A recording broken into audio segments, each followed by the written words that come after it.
निगम 100 में से 100% काम करना चाहिए, उसमें कमी है।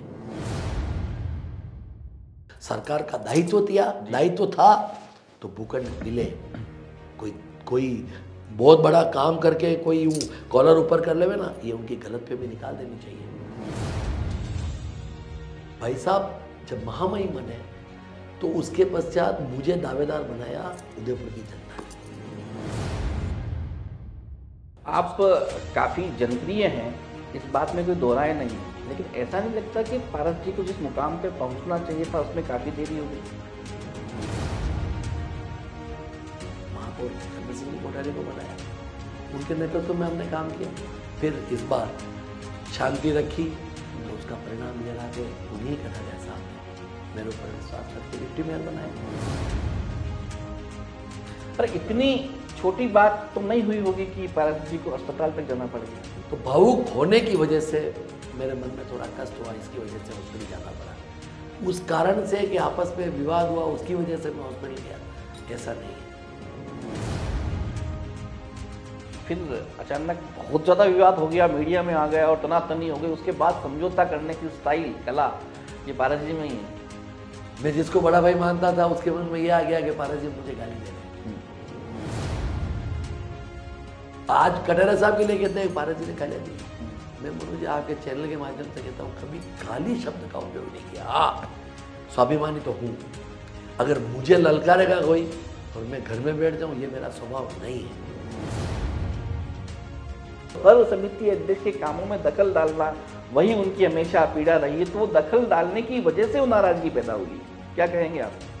मनोज जी पिछले 3 सालों से मैं समिति को बैठकों में नहीं जाता, ये बात आई कहाँ से? हम लोग कहते हैं कि भाई साहब मैं आप साथ मत दो उनका, बहुत अच्छा हो जाएगा। मैं कहा लोगों में कौन? नाम लेने की आवश्यकता नहीं है, सब समझते हैं। जिनका नाम आप नहीं बताना चाह रहे हैं वो तो आपका नाम खुल के बताते हैं, फिर आपको नाम बताने में कहाँ? ये मेरे संगठन में, मेरे संस्कारों में मेरी पार्टी ने मुझे नहीं कहा कभी कि खुलकर किसका नाम बताकर किसका चरित्र नहीं करना। मैं इसमें विश्वास नहीं करता। लेकिन मनु बाबू मैं आपको बहुत 100% कह रहा हूँ, किरण जी के बोर्ड से गोविंद सिंह जी टांग के बोर्ड तक प्रत्येक बोर्ड ने इस शहर के जनता की सेवा करने का प्रयास किया। क्यों नदी पेटे में सीमेंट डाल के कंक्रीट डाली जा रही है? नदी पेटे में सीमेंट तो कैसे भाई साहब? पिछले उदय सागर में चली गई, आप गुजरात जाओ, आप गुजरात साइड में होता है ना पूरा। गुजरात जाओ ना, आप करोड़ों रुपया बर्बाद हो रहा है भाई। इसका भी बर्बाद नहीं हो रहा है।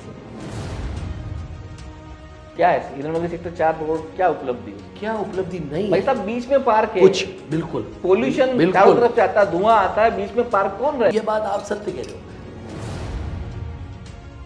मतलब आप विधायक ही हैं एक तरह से देखें तो, क्योंकि अब भले आप चुनाव लड़ने का प्रयास कर रहे हैं, टिकट मांगा आपने, लेकिन एक विधायक की भूमिका में ही है। क्योंकि जब भी एक आम आदमी भी जाता है या हम पत्रकार भी जाते हैं तो महापौर जी कहते हैं आप तो पारस से मिल लो। इसका मतलब सारी शक्तियां आपके पास है, फिर भी नहीं हो पा रहा है। हम क्या करेंगे? डबल इंजन की सरकार तो उदयपुर में थी नहीं, अब सरकार चेंज होने दो। अभी 1 साल का इस बोर्ड का कार्यकाल बचेगा। माननीय महामहिम जी को सभी लोग भाई साहब कहते हैं। अगर भाई साहब किसी ने कह दिया उदयपुर में तो वो गुलाब जी होंगे, ये हो गया।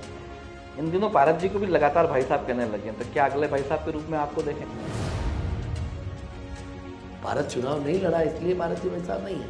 हम शाखाओं में जाएंगे तो पारस जी भाई साहब नहीं है। आज ये सूरजपोल का जो चौराहा है इतना शानदार लगता है, दरवाजा वगैरह, और कुछ दिनों पोस्टर लग जाते हैं, कि नेताओं के लग जाते हैं, किसी प्रचार के लग जाते हैं, संस्था के लग जाते हैं। हाँ। तो सारी चीजें खराब हो रही है भाई साहब। ये कमियां हैं, नहीं लगनी चाहिए। आपके ही पार्षद इस तरह की कोई बात कहते तो विपक्ष मजबूत हो जाता है। जैसे 272 वाला जो मसला निकला और आपने हाल ही कहा कि 272 है कहाँ, या फिर जो भी आपने बताया, कुछ तो निकला उसमें। यूएनजी ने कागज भेजा कि ये प्लॉट सही है, उसका हमने नामांकन किया, हमारी क्या गलती है? समाचार पत्रों का कहना है कि 272 जैसा कुछ है ही नहीं। नहीं, कुछ गलत हुआ ही नहीं। ऐसा मैंने कभी नहीं कहा। मैं अभी भी आपके चैनल के माध्यम से ऑन द रिकॉर्ड कह रहा हूँ कि गलतियां हुई।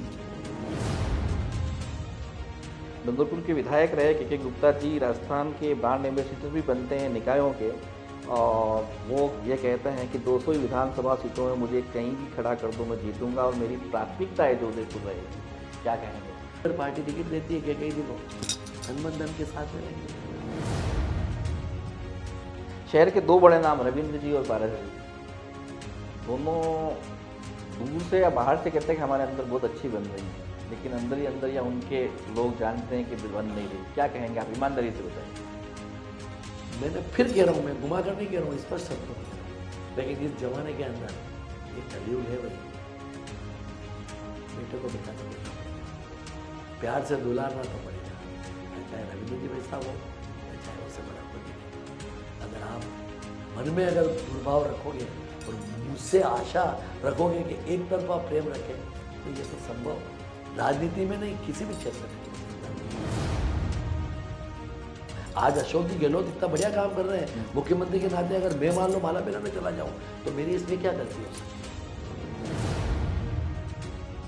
भाई साहब, आप अभी उपमहापौर हैं, बात करें नाइट बाजार की, पर्यटन सिटी है, मतलब कितना उस समय मायूसी होती है जब पर्यटन सिटी में 10:30 बजे के बाद में कुछ नहीं मिलता। ये बात बिल्कुल सत्य है। मैं 100% प्रयास करके कोशिश करूंगा कि शीघ्रता शीघ्र नाइट बाजार चले। ये वाजिब प्रश्न है। पारस जी सिंघवी को विधायक के रूप में काफ़ी सारे लोग देख रहे हैं, बहुत तेरे लोग देख रहे हैं, और ये महत्वाकांक्षा पारस जी की भी है। लेकिन कुछ लोगों का ये मानना भी, अगर पारस जी को टिकट नहीं मिला तो फिर क्या करेंगे, वो क्या होगा, ये वो चीज़, वो जवाब भी जानना चाह रहे हैं। तो मैंने सोमन ले लिया, अब राजनीति करूंगा ही नहीं। मेरे मन की भावना अब ये है कि मेरे संघ के अन्य प्रकल्प चलते हैं, उसके अंदर सेवा का काम करूं। राजनीति कर ली तो उस क्षेत्र में भी सेवा का काम करूं।